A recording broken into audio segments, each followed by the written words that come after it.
Hi guys, welcome to Learn Electronics Repair. This is part 2 of the beginner's guide to BGA rework, reflowing and reballing.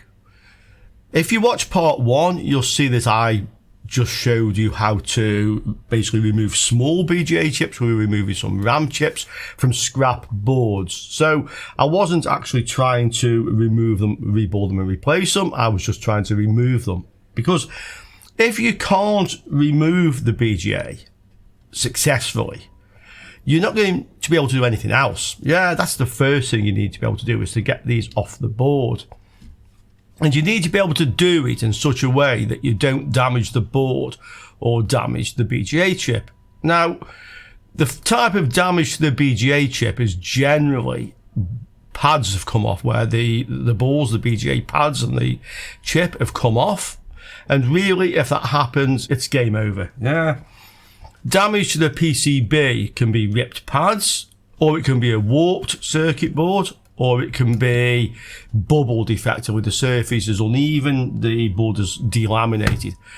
If that happens, if it's ripped pads and the board is worth the effort, you can sometimes repair that damage. There are little kits you can get with like little copper pads that effectively you glue on and make the connections back up.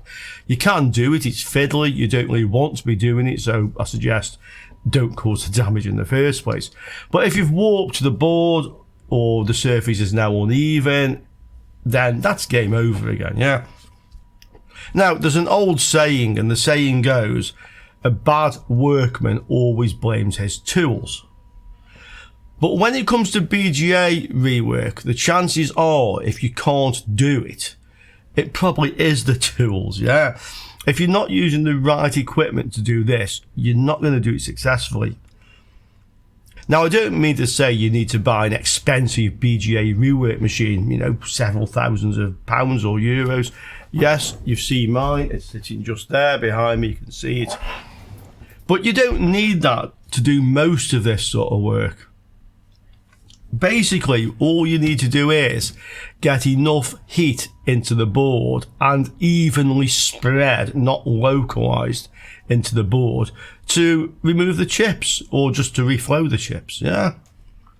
Now, when I say you don't need a big expensive BGA rework machine, that isn't totally true. When it comes to removing large BGAs, like for instance the GPU that's been taken from this board, I can just show you one of these. Okay, something like this. This is an NVIDIA GPU. You can see this is quite an old model. Newer ones are bigger with even more pads on than this one has. I'll give you an example. I'll just show you some from a relatively old card. So these are from the GTX 780 Ti. That will give you some idea of what these chips are like. This is a scrap 780 Ti. It's more similar to modern GPUs. And you can see, look, it's the chip, it's here. Yeah, let me zoom down. Okay, you can see this one here. This is one that I've removed using my BGA rework station when I was learning to use it. You can see the board, and you can see that's removed successfully. So the board is flat. It hasn't delaminated or bubbled, maybe just a little bit of damage there, can't really say. And the chip itself, it hasn't lost any pads. You'll also notice on these, by the way, there's a whole line of capacitors that runs in this square, making these difficult to reball. You can do it, okay? So when it comes to working on stuff like this, you are not going to do this without a BGA rework machine, no matter how good you are. You can try and prove me differently, but to do this sort of thing, unless you're extremely lucky, you're not going to do it without a machine that's big enough to heat the entire PCB up to maybe 200 degrees centigrade and then come in with a wide nozzle hot air or with an infrared to remove it, okay? So not only do you need to use the right equipment, you also need to know the limitations of your equipment. So now I've explained what you can't do with a handheld hot air station. It doesn't mean you can't do BGA rework. There's many things you can do. So RAM chips, you should be able to do easily and reliably. Video RAM chips, you may be able to tackle chips like this, like a Northbridge or a PCH. This will really depend on your technique and how good a hot air station you've got, and in particular how good a preheater you've got to warm the board from underneath. Because when you start to work on stuff like this, a lot of the heat will be pulled away into the ground planes and the board, and this is where you'll get this problem of, you may well remove this. I mean, if I put my Quick 861DW up to full and blast this for long enough, it will come off, but you'll damage probably the BGA and the board because you localize the heat. Yeah, but that is probably the limit of what you can do. Boards like this, so again, similar sort of thing, smaller, you'd probably have a good chance of getting something like this off the board. Okay, so that's where you are really with the limit of working with handheld hot air. After that, you don't need to then make the jump from the handheld hot air to that sort of £4,000 machine over there. Yeah, you could then sort of go up the next level, which is to get a preheater, infrared, at least as large as the largest board you're likely to work on. In my case would be ATX motherboards. You need a preheater big enough for that, which you might be able to build something. In fact, that's something we'll probably look at in future. And you can probably buy something for a couple of €100, a bit less, maybe 150, that will do it. And then you would be more likely to be able to remove those sort of chips. Yeah. Next stage after that is a proper rework station, a manual one, not an automatic one like I have. The other thing I really want to mention is that you will not learn BGA, rework, reflow and reballing by watching this video or the previous video. You will not learn how to do it by watching these videos. Okay? That's not that the videos are bad, in my opinion. It's because the only way to learn this is to do it.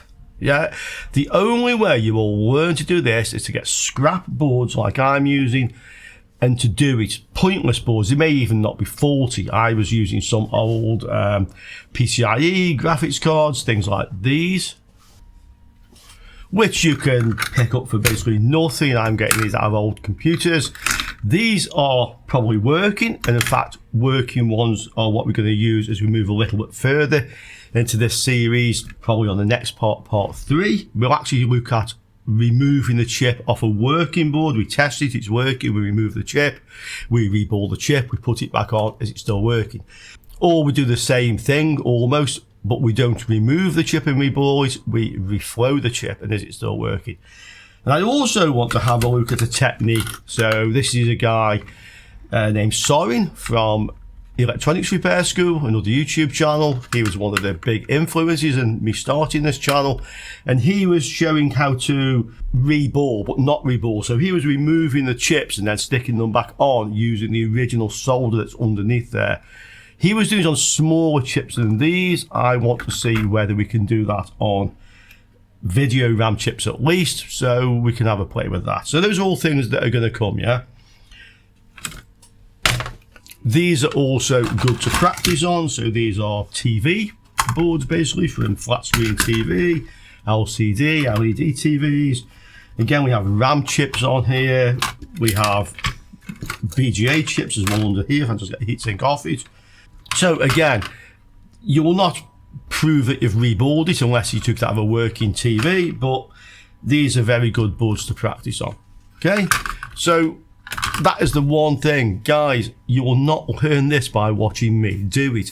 I can show you how I do it, but you have to go and do it and quite possibly develop your own variations on these techniques. I'm not saying mine is the only way or even possibly the best way, yeah, but I can't say anymore. Guys, go and practice. And when you've practiced, come back in the comments, yeah? Get in there and say, Rich, I've tried it. And let us know how you went on. Let us know what happened, okay? I really, really would like to hear you guys say that, because then I know that I'm doing the job, yeah? I'm getting people to do this sort of work when they've never done it before or they've never done it successfully. Now let's look at the basic equipment we need. So we need a soldering iron, okay?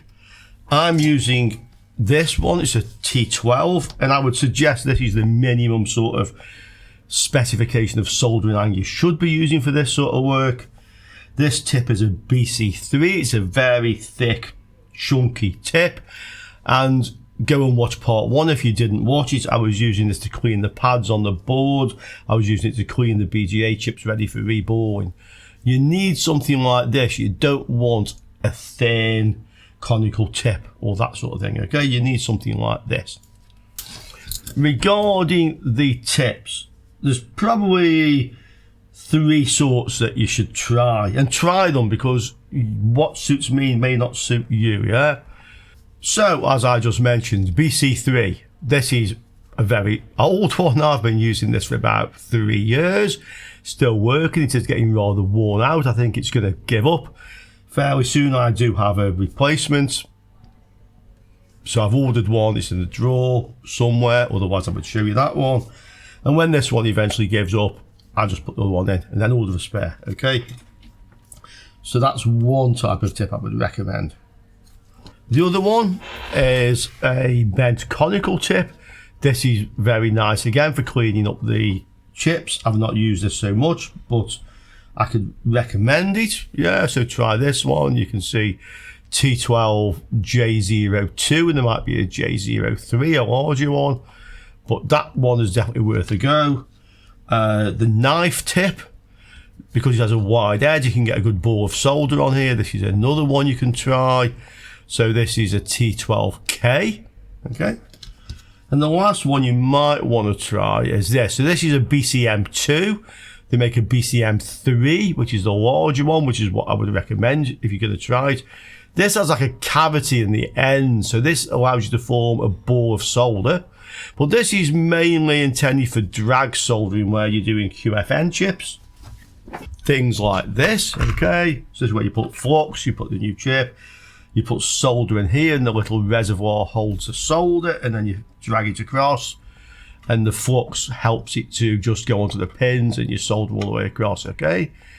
So that is more for that sort of work. I've never actually tried one for cleaning up BGA chips and the motherboards, graphics cards to fit a new one, but some people have suggested I do try. Maybe I'll get a BCM3 and give it a go sometime.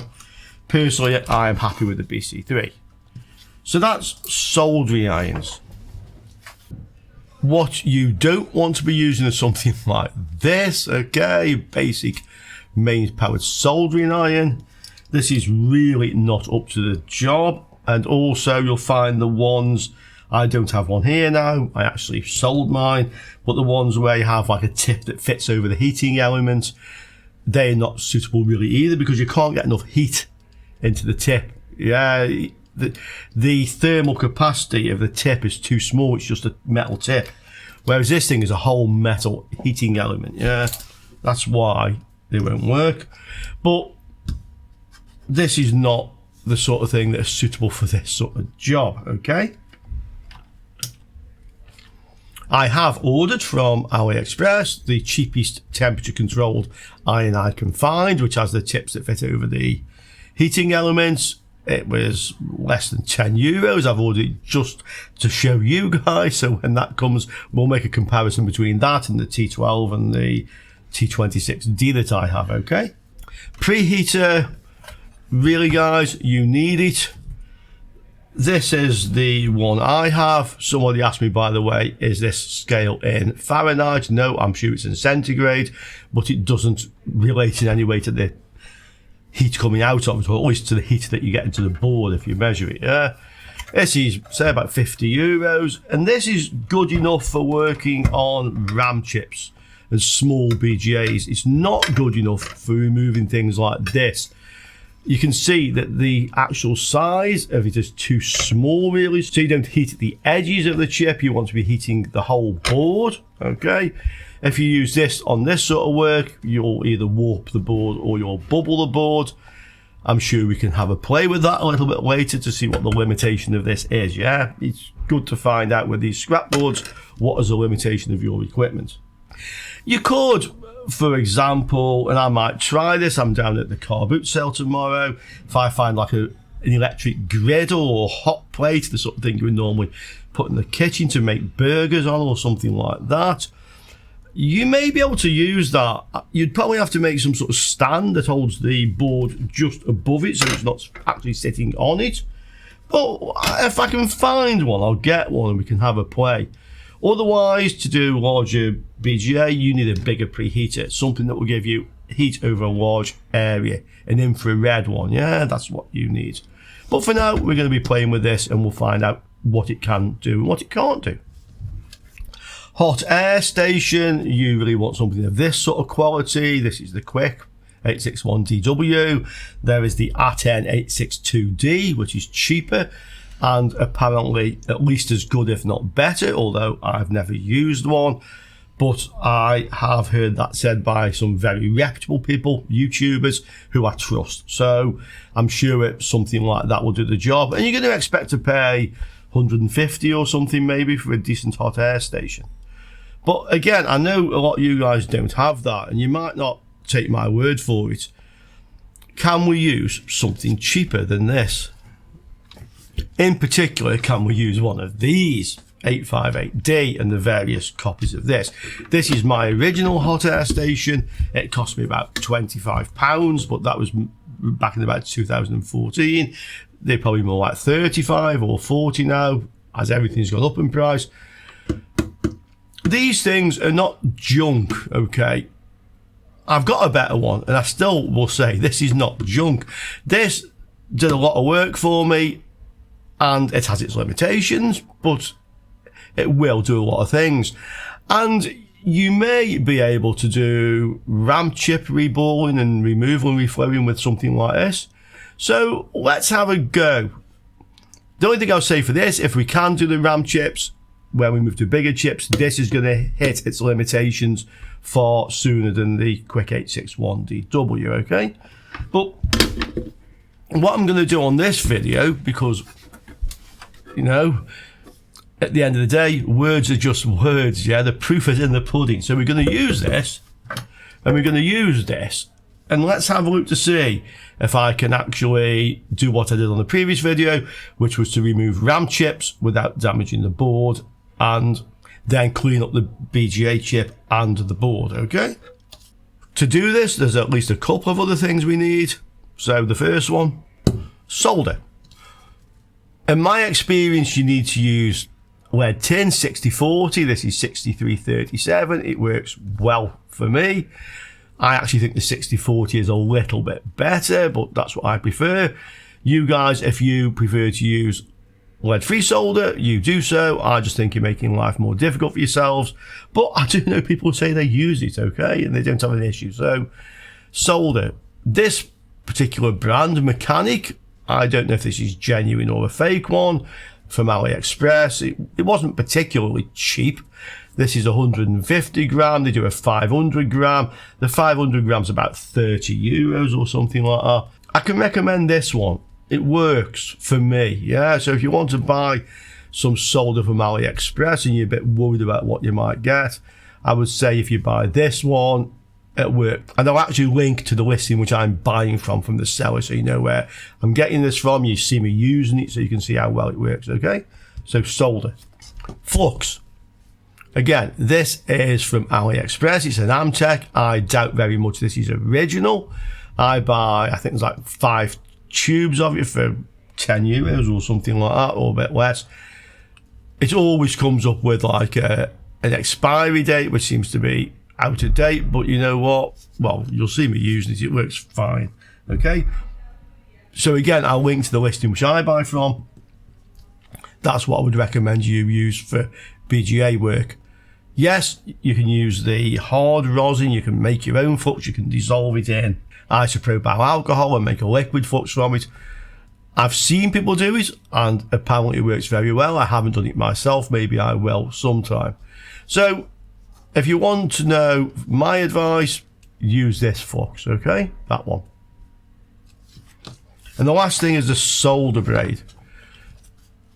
This one, again, I buy them from AliExpress. They come in a pack of 10. They're about 22 euros, 25 euros for 10, so about €2.50 each. Each one is a 1.5 meter. And I use this size 4, 8045. You'll see sometimes listed as 8045. This is Chemtronics. So if you search for Chemtronics 8045 without the hyphens in it, you'll find it. But I will also, because I just bought some, I will give you the link to the listing where I bought mine. Okay. So that's the consumables. I think that's everything we need to continue where we are now.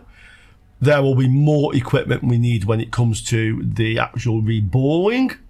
But there's no point getting to reballing, guys, until you can remove the chips, yeah? If you can't remove the thing successfully, there's no point. In order to make a direct comparison, I have two of these boards. They're identical. Neither of them have the GPU chip itself on there. So I'm going to remove one of these RAM chips using the Quick 861 and the T12 to clean it up. The same thing we basically did on the previous video on an older graphics card. I'm going to do one of these. Let's go for that one. And then I'm going to do on the other board, which will be at the same ambient temperature as this. Yeah, it won't be warmed up from doing that one. I'm going to do this one, same chip, using the 858D and the cheapo soldering iron, okay? And let's see what happens. And this is probably the best comparison I can make. I have the hot air station on 350 degrees. Okay, I'll show you. There, okay, so 350 degrees, full airflow. So that's what we have it set at. Here is our chip. This one has some flux and stuff from removing this. I'm actually going to do that one because it's clean. And we'll do the same one on the other board, okay? That's the direct comparison. So first of all, we need to get some flux underneath it. I did this on the previous video, so I'll probably fast forward a little bit on this one. You saw me do it in detail on the previous one.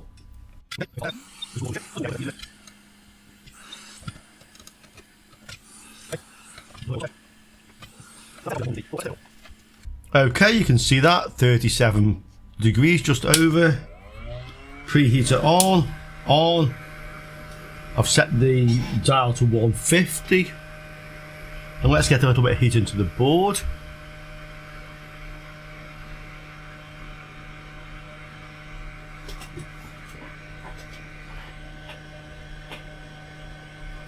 Just try and keep this in contact with the board. That should do, I think. Okay. And we're aiming for 120 degrees off the preheater. If you can't get the board up to that temperature, you need a more powerful preheater. And really one with a larger area for the whole board, okay? But we have 70, 90 degrees, so we're getting there. I'm just turning the heating up. I have it about 250 now on the dial at the front. You can see I have about 95 on the board.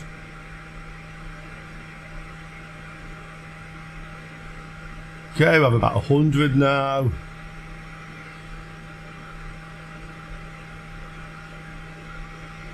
And when this reaches 120, I will turn the preheater up to full. I will bring the hot air in and we'll see how long it takes to unsolder the chip. Okay, just turn it up a bit more. It's now set to about 270 on the preheater.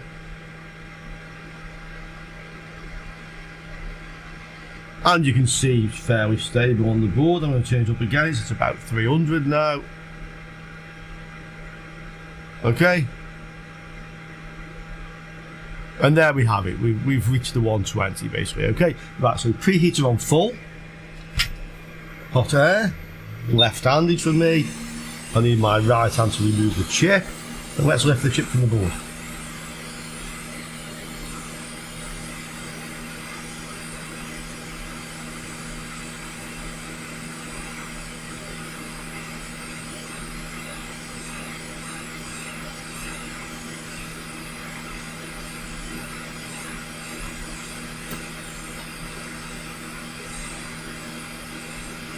Okay, turn the preheater down.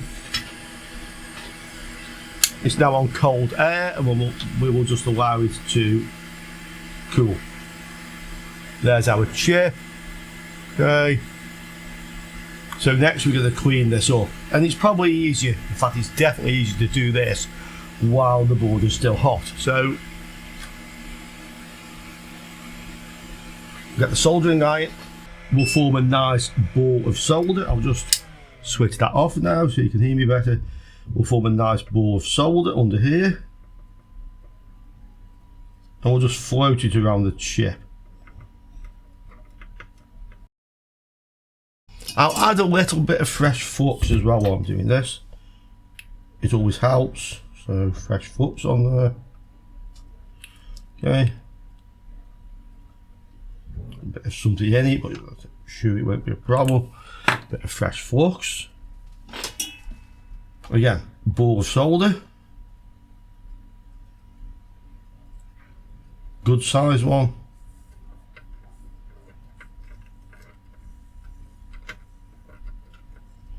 I'm just letting the solder line rest on the board. I'm putting no pressure on it.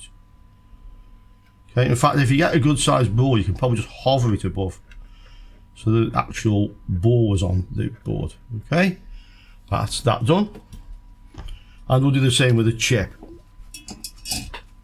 Normally I wouldn't do this with the chip on the board, but seeing as this is a scrap one, we can do it, it's fine. Okay. Flux.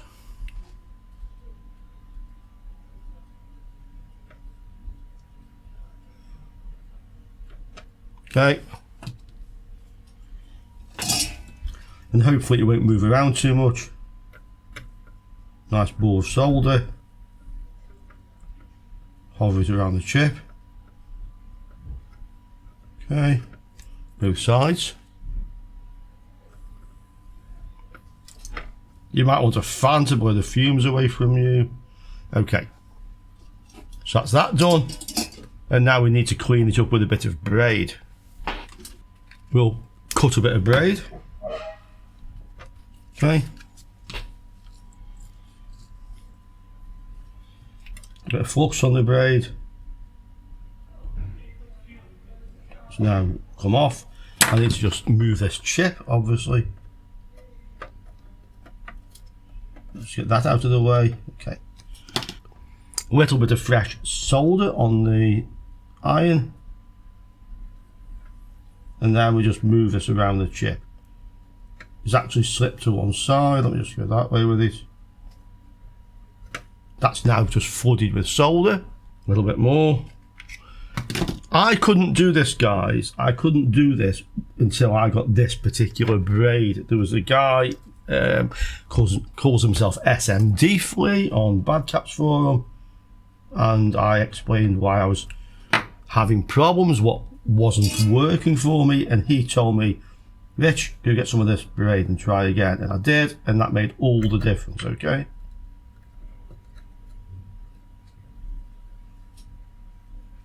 So I'm just gliding this around the chip. Okay.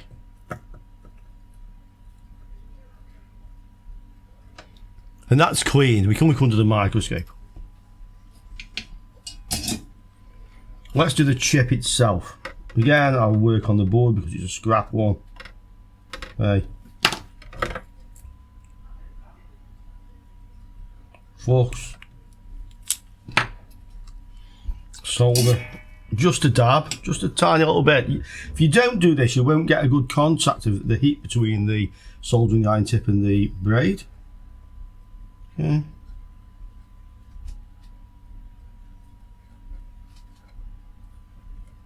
I think you can see that's coming off nicely.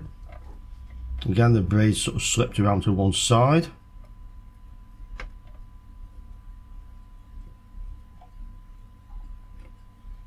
Okay, and that's cleaned. Next thing then is isopropyl alcohol. There we have some. This is just the bottom of an old plastic water bottle. While we're doing the board, we can throw the chip in there. That will happily start cleaning itself. Something else you're going to need, a stiff brush. You could use a toothbrush. I have one of these. Came in some kit of parts for mobile phone repair with various spudgers and glues and tapes and stuff that you need for that sort of work. Although I bought the kit, I've never then got to use it. I never went down that particular route in the end. Okay, so that's cleaned the board. The flux can get quite hard, so you have to do a bit of a scrub sometimes, but not too hard. You don't want to be actually causing damage to the board. Okay, and let's see how it goes.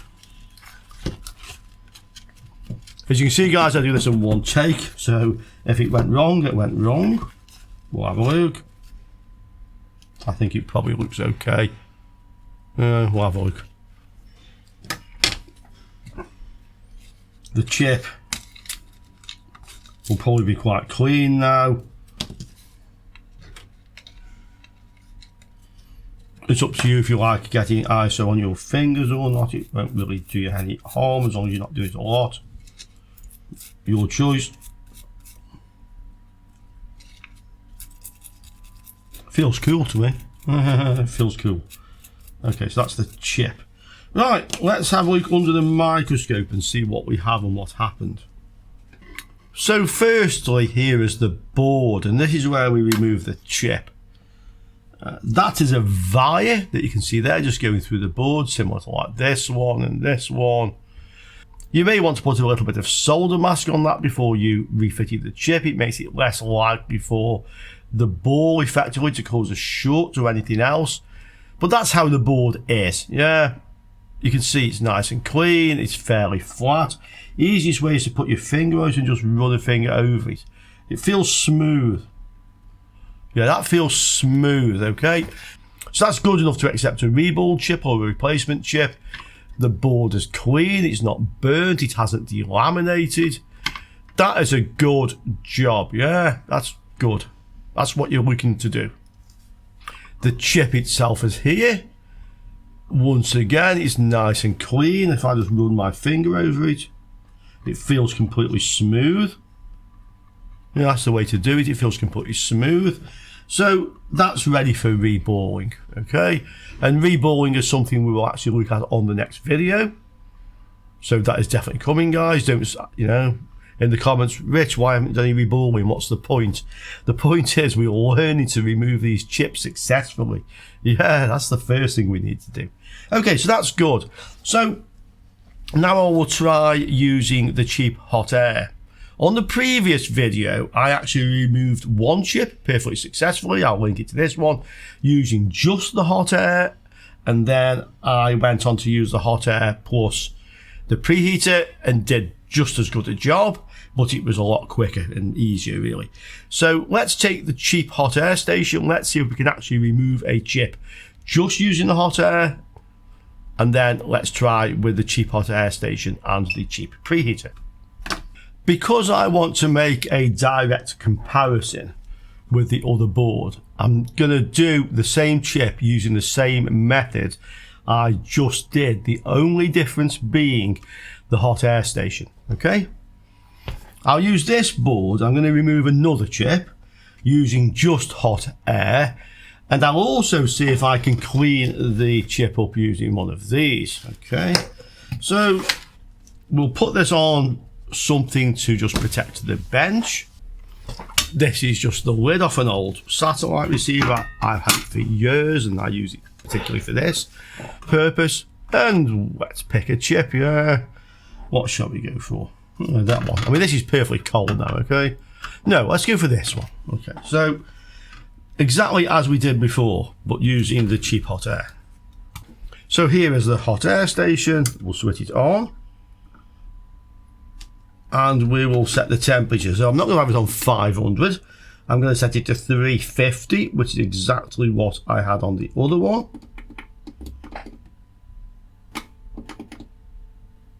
Okay, 350. So same temperature set on this one as we had on the Quick. Yeah. We need to melt some flux and get it under the chip. Okay.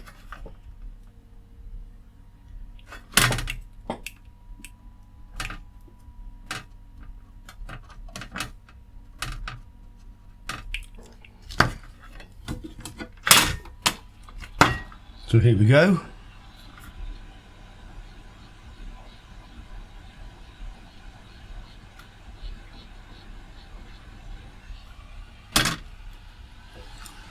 I've turned the air up to full. I just realised I had it on low.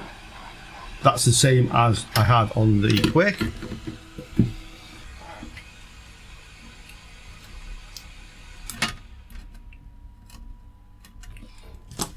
I think the little tube on the end of my flux is a bit bunged up. I've just cleaned it. Okay.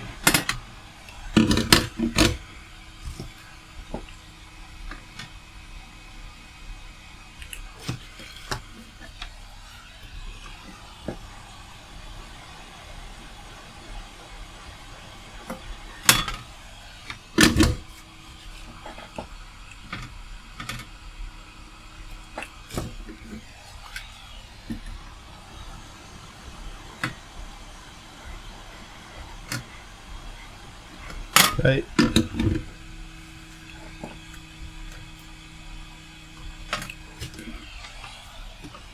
On this side.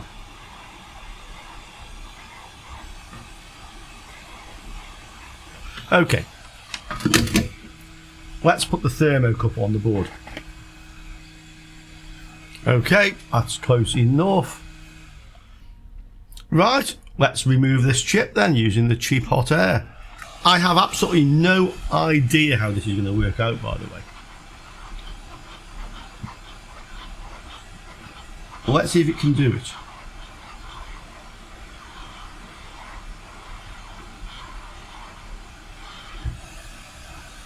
Well, you can see the board's warming up, but as soon as I take the heat away, the temperature drops rapidly, so there isn't that much heat in the board. That is normal. Okay, you need to warm the entire area a bit. This is the same metal base I used when I removed one with the Quick, without the preheater. Okay, how warm is it? Wow, yeah. It's about 70 degrees or something maybe. Let's just keep going. I'm expecting this to take longer.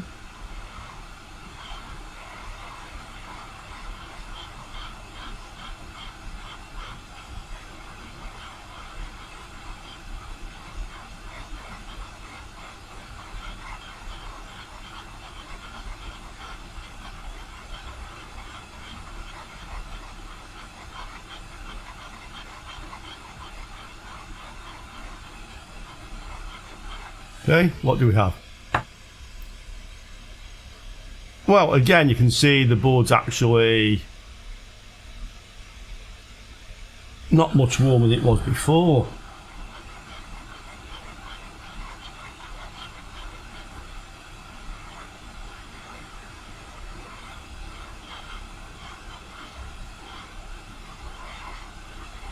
This is why we swirl this around, by the way. Somebody commented on the previous video about just hitting the chip. To unsolder this chip, you've got to effectively get the balls to melt, and they will only melt if the chip and the board are both at a temperature higher than the melting point of the solder. If only the chip is at a higher temperature, it's not going to come off, because the balls will just sink the heat away. Okay, the board is now at, it's not even at 100 degrees. Look, it's warmed up a little bit, but not much.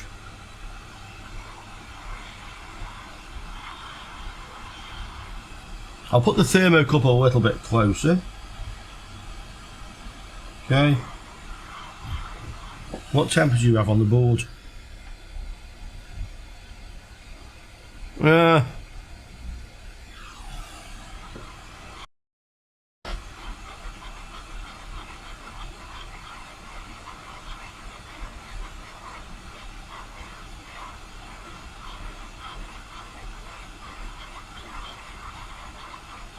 I can't remove this thing, guys, in like 5 minutes. It's not going to happen, yeah? At least not with this setting, okay? How warm is it now?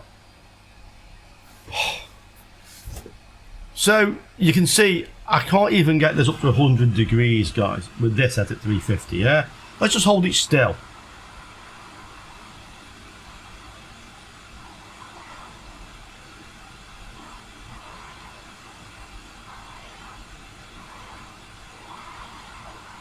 Well, very close to still. Yeah, let's just warm this thing up.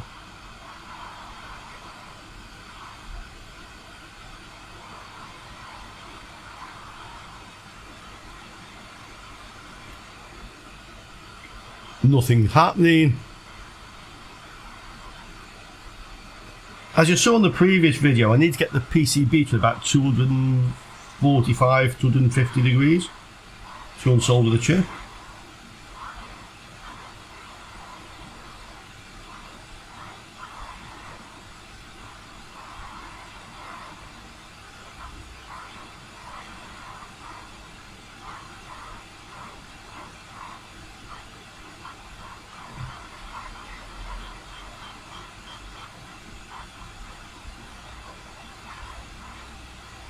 What's it doing now?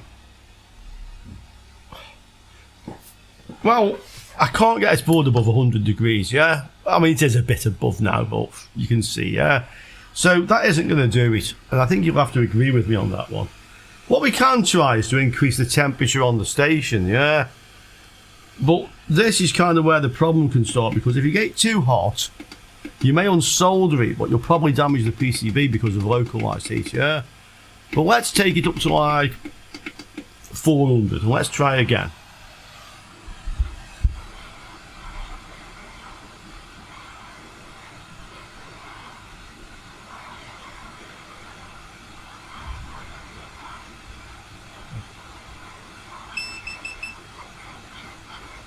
That was my soldering iron going to sleep, by the way.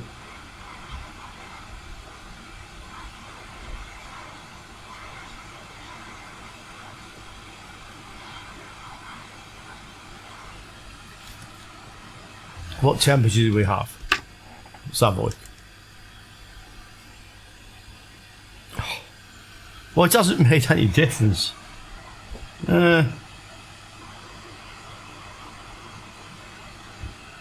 It's not increased the temperature of the board.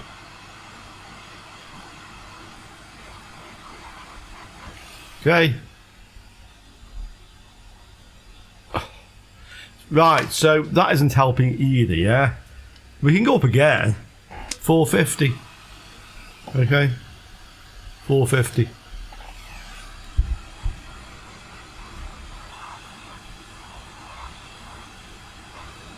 Okay, what do we have?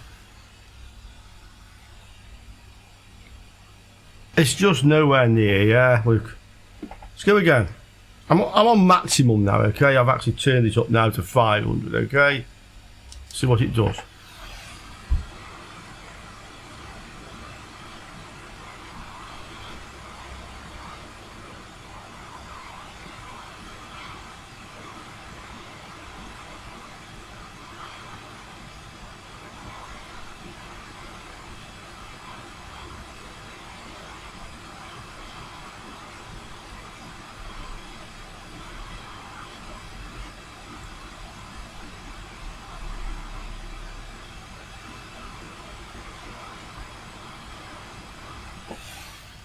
Let's see.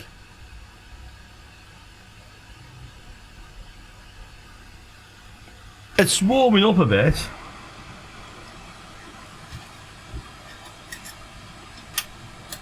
I'll help it a bit. I'm actually going to angle the board a bit so that the chip I'm trying to remove is actually kind of like off the metalwork. Just floating, if you like, in mid-air, yeah.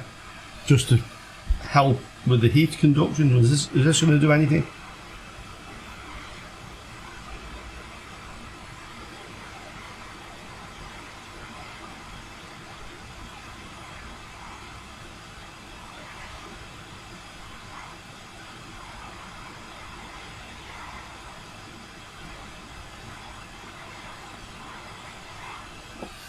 What do we have?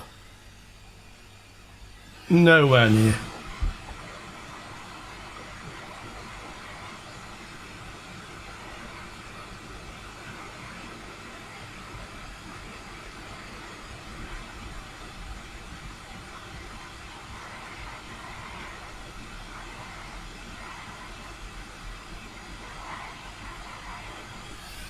Okay guys, I've been at this for like the best part of 10 minutes, yeah? It ain't happening. Let's see if the Quick can remove it, okay? The Quick on 350. Okay.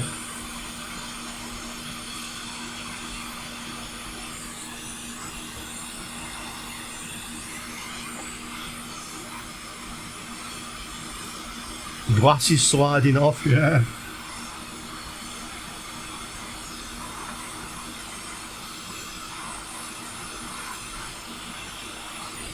Well, even the Quick is struggling with this at 350 degrees. This is probably a heavier board than the one I used on the previous video. I'll set the Quick up to 450, let's see what it does.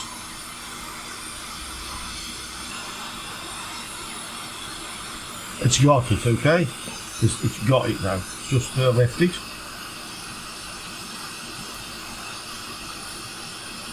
Okay, it's off. So you can see guys, even with the Quick, without the preheater on this board, I couldn't do it, yeah. I couldn't do it.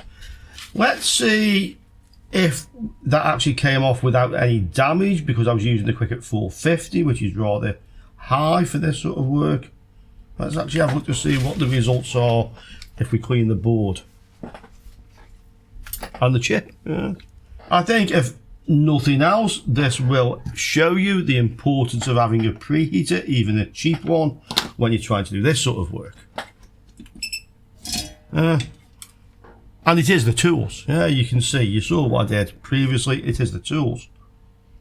Okay, a little bit of solder on the tip, a little bit of flux on the braid. Okay, let's go.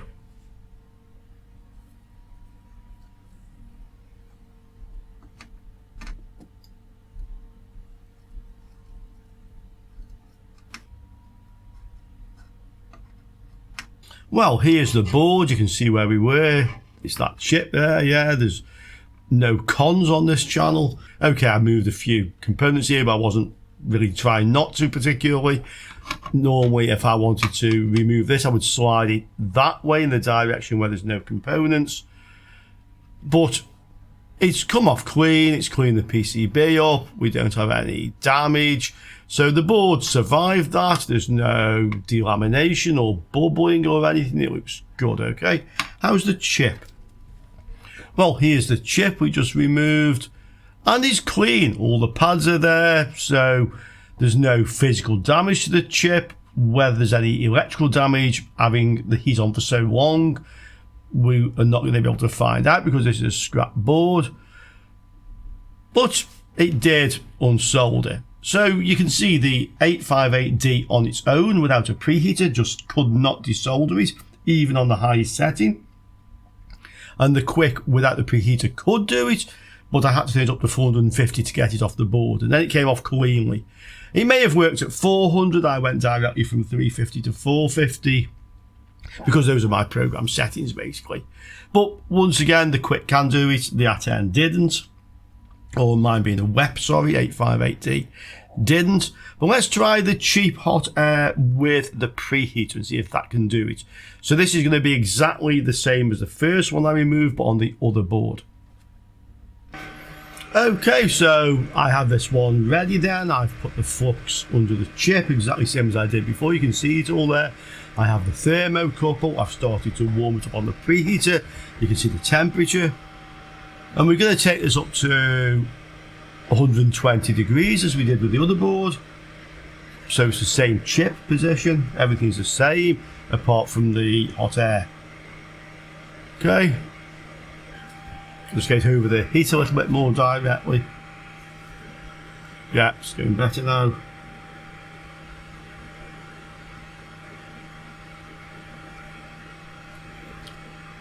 All that's leaning forward. My glasses are sliding off, guys. Just have to laugh at me doing that or something, yeah. I also may have to go put the air con on shortly because it's getting really quite warm in here. Okay. Up a bit more. The thermocouple's a little bit further away than it was before. Let's just move it in a little bit. Yeah, it's more accurately reading. So in fact we're at 120. Okay, so up to full hot air. Can we unsolder it at 350 with this hot air? Okay.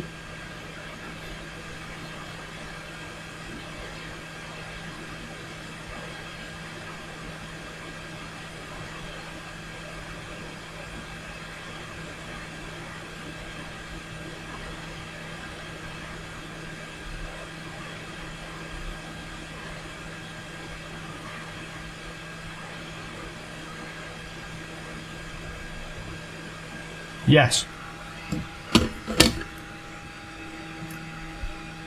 While I'm here, I'm just going to remove another one. I'll just use a quick so we can experiment with the soldering iron.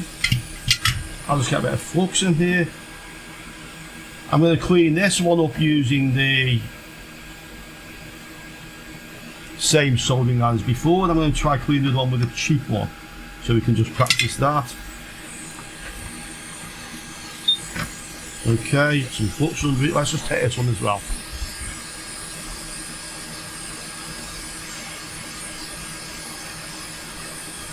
I'll put a line on it. This is the one. So when we clean them up, we know which is which. Yeah, let's take this one off. Yeah, okay. Now let's clean up the board. So the first one, the direct comparison, I'm just going to use my T12 exactly as we did before. Okay.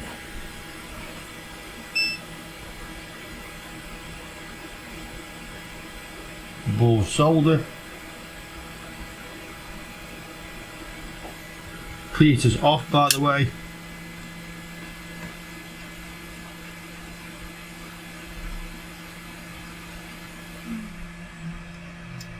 Sorry about the noise of all the equipment, nothing much I can do about it, guys. The preheater's just blowing cool now to cool the board. Okay. I just took a SMD off there, but never mind. Now we'll use a bit of braid. Okay. In the meantime, I'm going to plug the other soldering iron in so it warms up. The El Cheapo. Okay.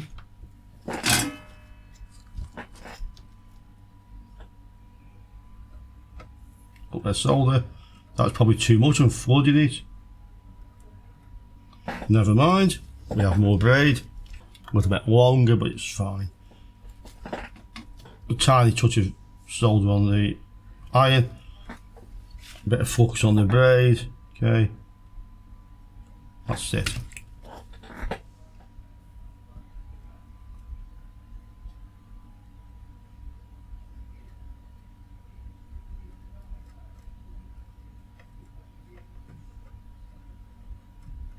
Okay, that feels clean. This is the chip from this side of the board. Okay, let's do this one. Tiny touch of solder on the iron. Okay. Let's clean our chip.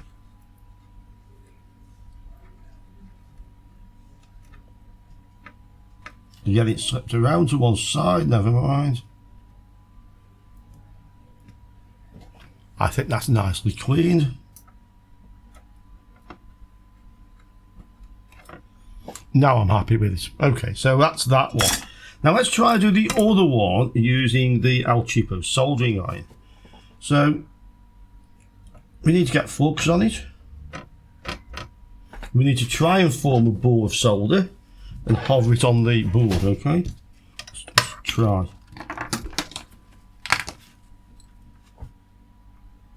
Well, it's certainly hot.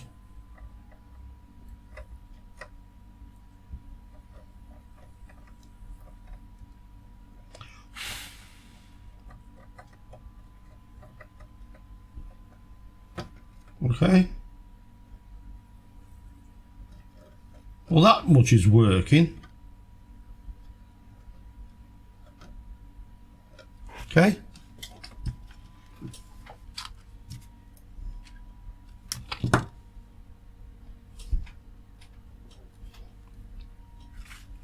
Bit of flux on the braid.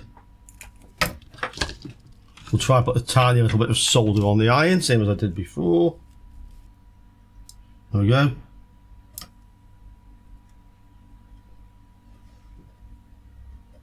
It's not gliding so easily, but it is doing it. Okay.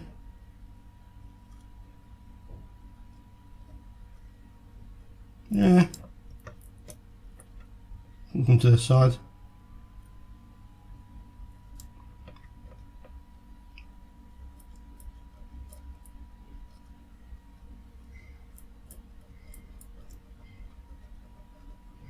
Okay, well, we've done it. Now, lastly, the chip. So here is the chip from this side. We'll just get rid of these bits of braid that are on the board. We don't need them. Solder ball.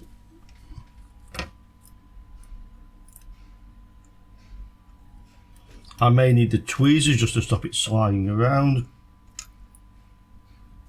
Oh, but bit of flux. Sorry, guys. Need to do it the same as before. Bit of flux.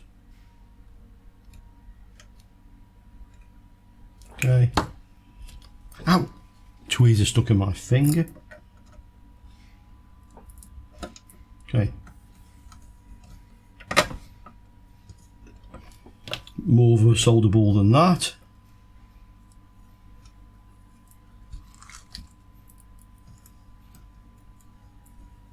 Okay.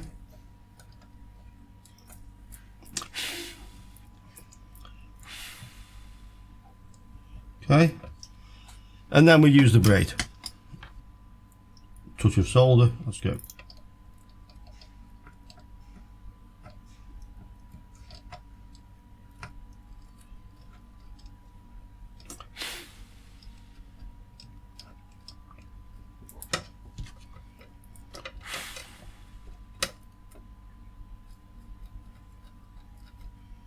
Okay, so that's done, yeah.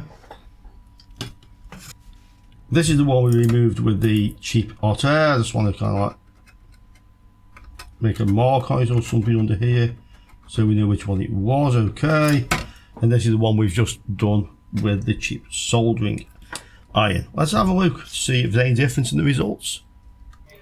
And here are the results, guys.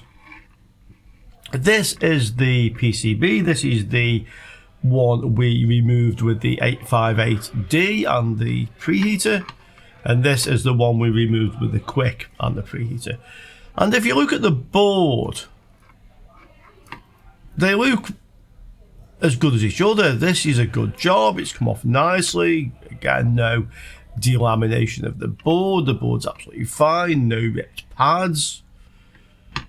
This one was cleaned with the T12 soldering iron, and this one was cleaned with the cheapo soldering iron, and they both did as good a job as each other. I mean, I can just put my finger over there, it feels completely smooth. This one feels completely smooth. So let's have a look to see what happened to the chips. This is the one that I removed again using the 858D, the cheap hot air station with the preheater, and that's come off fine. I mean, that is, to be quite honest, if we look at it in comparison, this is the first one we did with the Quick 861 and the preheater. So these two chips were from exactly the same location on identical boards, and to be quite honest, it's done the same job. I'm just wondering if this one is just slightly rougher around the middle edge. I'm just tilting it slightly, just getting a bit of a light on it. There we go. No, they look okay to me. Both of those look okay to me. This one is the one that I removed with the Quick 861 and cleaned with the El Cheapo soldering iron. And this is not okay. You can see what's happened to it. Yeah. You can see what's happened to it on this inside edge. Whether it still functions is anybody's guess, but it's damaged, yeah. The difference between these two, I'll just slide this one back over. So the only difference between these two is this one is cleaned with the T12 and this is cleaned with the El Cheapo. And we know the 861DW, which desoldered both of them, can do a very good job of this. It did on the previous video. It did on the first one we removed here, so we know this board is absolutely fine. The only difference is that cheapo soldering iron, and my best guess is it's quite simply not at the right temperature. It's not a temperature controlled iron, and I think it was just too hot. Not to damage the board, but certainly the chip didn't fare so well. I've ordered from AliExpress a cheap soldering iron, the cheapest temperature controlled soldering iron I can find, which is about €7 or something with the postage. I think I ordered a few more tips with it. I wanted like the bent conical, something I can use. So I've spent maybe about €11 on that, yeah. So that's coming, and we can try again as another comparison. But I have to say, guys, the €3 soldering iron did a better job than I expected, but it was a kind of like close but no cigar. Yeah, that's that one. The 858D, the cheap hot air station, the ubiquitous one, they're everywhere. WEP, R10, various other makes. I have to say that once we put it with the preheater at 350 degrees, it did a good job, okay? And without the preheater, it couldn't even desolder the chip. And when I eventually did get it off, after trying the cheap hot air at 500 degrees, I removed it with the Quick, and it was already damaged, I think. I put the little scratch on this one, as I mentioned when I was doing it, guys. You can see the little scratch there. So we do know this is the one that we removed with the cheap hot air and the cheap preheater. Okay, so we need a conclusion. And the conclusion is what we started off with. It's down to the equipment, guys. If you can't do it, it's almost certainly the equipment. The cheap soldering iron, yeah, but no. Shame, I thought it was actually doing it, but we can see what's happened, yeah. So that isn't going to be useful to you. You need T12 or something like that to do this, so you can actually control the temperature of it, not getting it too hot and causing this sort of damage. Okay, so guys, decent soldering station, at least a temperature controlled one. We will try the cheap temperature controlled one when it comes. Hot air, yeah, as long as you've got a preheater, or you use something like a hot plate, or I mean, a preheater is just something that gets the board up to about 120 centigrade. You've seen it, yeah. If you've got something that will get the board warm, even if you want to warm it up in an oven or something to about 120 and then get it on the bench and work on it while it's still warm, I wouldn't totally recommend that, but it's better than not doing anything, just using the hot air, yeah. So, see what you can do, guys. I will be back in a couple of weeks with another one of these videos. I'm going to leave it for a couple of weeks for the simple reason, as I mentioned when I started, the only way you're going to learn this is to do it, yeah? So, you guys, now I want you to try it. The ones of you who are interested but have never done it before, find some scrap or old boards like this with RAM chips on or similar, the old TV board we just saw, yeah? And let us know your results. So, comments below. What kit did you use and what happened? Yeah, let's have a bit of a running commentary.